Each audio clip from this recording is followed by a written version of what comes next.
بسم اللہ الرحمن الرحیم۔ السلام علیکم۔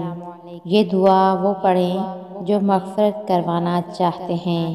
حدیث مبارکہ میں آتا ہے، یہ ذکر مجھے تمام دنیا سے زیادہ محبوب ہے۔ صبح 100 دفعہ، شام 100 دفعہ اس وظیفے کو پڑھنا اپنا معمول بنا لیں۔ دنیا اور آخرت میں کامیابی ہی کامیابی ملے گی۔ وظیفہ یہ ہے، سبحان اللہ والحمد للہ ولا الہ الا اللہ واللہ اکبر۔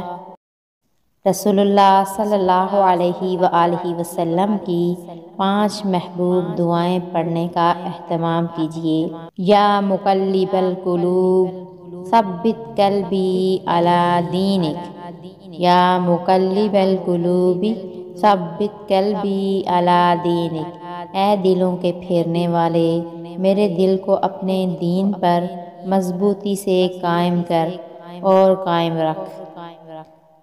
دوسری دعا یہ ہے، اللہم حاسبنی حسابا یسیرا۔ اے اللہ، قیامت کے دن میرا حساب آسانی سے ہو۔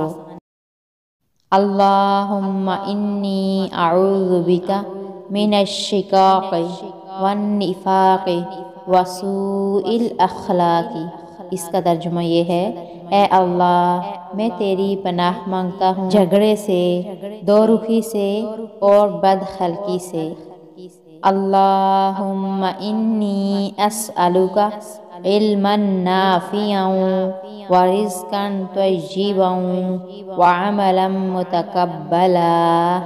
اے اللہ، میں تجھ سے مفید علم، پاک روزی اور مقبول عمل کا سوال کرتا ہوں۔ اللہم انی اسألک العافیۃ فی الدنیا والآخرہ۔ اے اللہ، میں تجھ سے مانگتا ہوں بخشش اور سلامتی دنیا اور آخرت میں۔